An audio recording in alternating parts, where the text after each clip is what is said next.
In October 2020, we made history at the South Moreton Boxing Club by staging the world's first behind-closed-doors white-collar boxing show. We got over 10,000 views on the night across 103 countries.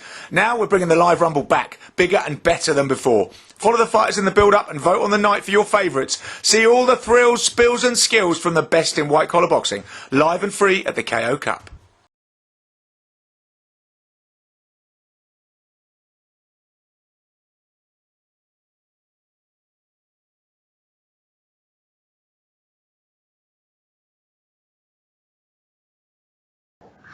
Okay, Peter. So I just wanted to talk about the fights this weekend. Really, obviously, the big show headlined by Chisora Parker. I don't really want to talk too much about that fight, but we'll recap it briefly. But it's more something that Chisora said afterwards that I want to drill down into. I think it's really interesting. Tells us a lot about boxing at the moment, and tells us a lot of, it's interesting to talk about Chisora in that focus. But obviously, coming into that fight, I think Parker was just about the favourite. Chisora is seen as a bit of a gatekeeper. He's coming off that loss to Usyk, that narrow points loss to Usyk. And obviously Parker was coming in off a win, but he had those previous back-to-back losses against Andy Joshua and Dillian Whyte. So it was a bit of a must-win for Parker in a way.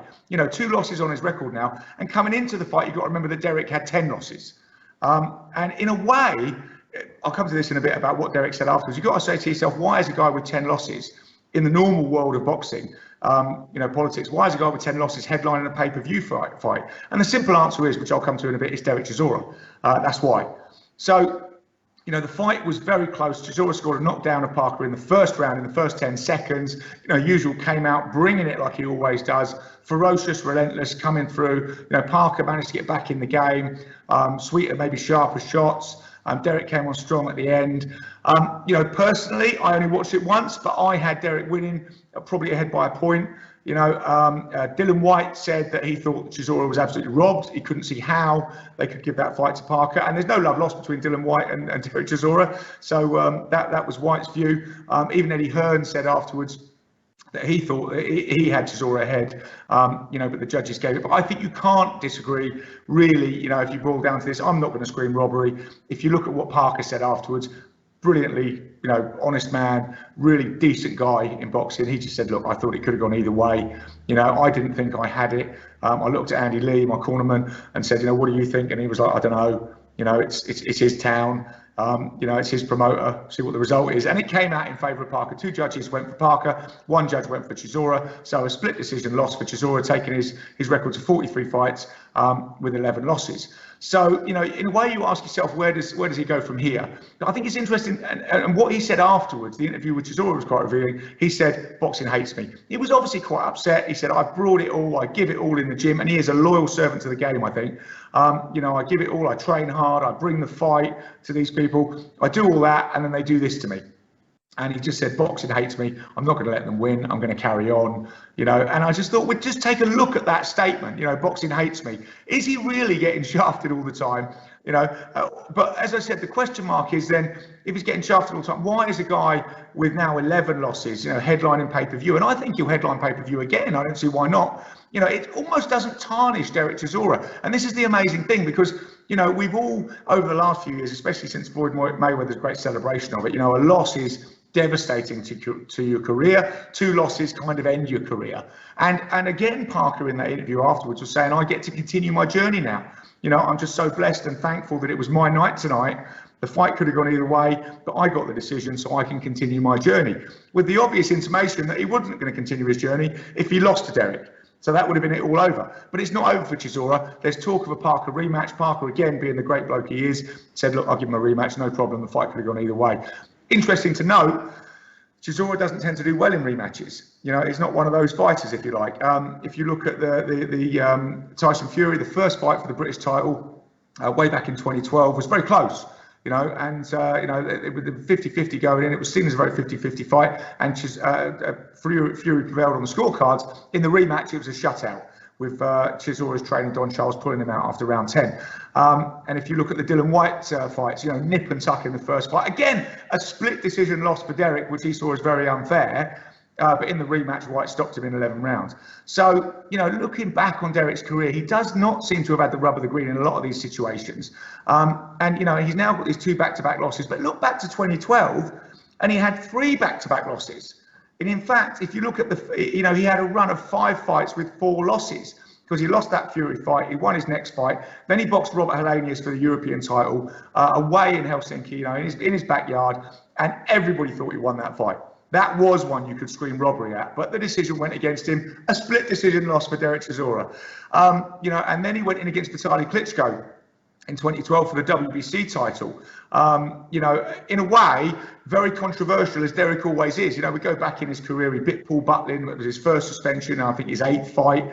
That robbed him of a chance to fight Dereck Wynn for the British title on that occasion. He also, in that fight, he slapped Vitaly Klitschko at the weigh-in. He spat water in Vladimir Klitschko's face in the ring, But the fight itself was really exciting. And Vitaly won that fight, but at the end of the fight, he was exhausted. And the bodywork that Chisora put in, Vitaly Klitschko, the great champion, was hanging on against Dereck Chisora in that fight. And in the 12th round, which Chisora carried massively, you almost thought, is he going to stop him here? Can he just take this? It was like a Rocky story. But he lost the fight on points. And then, of course, he had the famous altercation with David Haye. He came out of there. David Haye came into the press conference, started shouting, Chisora got up, went over to him. They had a big melee, camera tripods were being swung around. It was a proper ruck. And, Chisora was arrested the next morning and taken into custody by the German police, released without charge, stripped of his British licence, as was Haye. But then they fought under I'm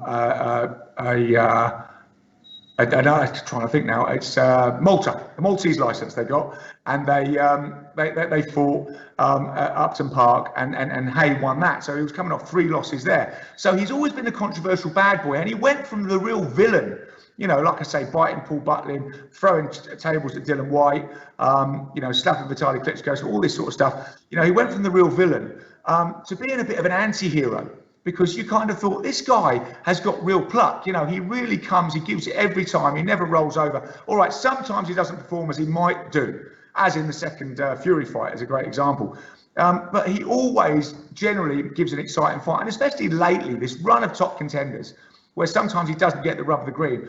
But, I've got to say, I don't think that boxing hates Dereck Chisora. That was his original premise. I think you can't argue with that Parker fight. It could have gone either way. I would say he doesn't get the rub of the green in a lot of these situations. But in a way, boxing loves Dereck Chisora, because we don't look at these losses and say, right, we'll write him off. We want him to come back. We know he's going to be exciting. We will pay in the pay-per-view fight. There is no other fighter in the world that could headline a pay-per-view card with 10 losses to his name. So in a way, we've come to love Dereck Chisora, for that reason, that he never gets the rub of the green. He is the anti-hero. He never, he always stands up for himself. Even in this fight, amazingly in this fight, there was a coin toss to decide who came out first. Obviously coming out second is seen as a bit of advantage and generally the champion's prerogative. And Dereck refused to have a coin toss and said, no, I'm coming out second, and that's that. Then they had a coin toss after Dereck left, and he lost. And Haye was there, and they said, look, you've got to come out first. He was like, right, no fight then. I'm not coming. I'm not playing. And they had to call his mother to placate him. And she apparently is the only person who can get Dereck to really see sense in these situations. So Haye called Chisora's mother. Chisora's called him his mother. Chisora's mother called him and said, look, you're coming out first, son. Don't worry about it. And he did. So there you go. That's the key to getting Dereck Chisora under control, is to call his mum. I just think great career. Don't forget, he won the ABAs back in 2006. And I can remember when Chisora was one of the kind of brilliant pack of young heavyweights that was coming along at the end of 2009, start of the 2010s. And you had David Price, Sam Sexton, Larry Omabuelu, obviously Tyson Fury, and Dereck Chisora. We were wondering who out of this pack is going to come through. And obviously for a while, Price seemed to pull well ahead, and here we are 13 years later, and obviously everybody else has gone apart from Chisora and Fury. And Fury is obviously the top of the heap, but Chisora is still there. I do call him a gatekeeper, but it only loses to the elite, and he only loses by a fine margin. But he is this enigma in boxing that can shrug off these losses and come back. And I think he will headline another pay-per-view card with Parker. I think that will probably be his next fight. The only thing I want to see Dereck do now, or the thing I don't want to see Dereck do, I want him to be careful about this, is seeing him in these close fights. He's taken a lot of shots. I just don't want to see him carry on too far and become a journeyman, become a gateway. You know, in a way, when he did win the British title in 2010 against Danny Williams, you know, Danny had been there too long. Danny was hanging on and the damage was accumulating.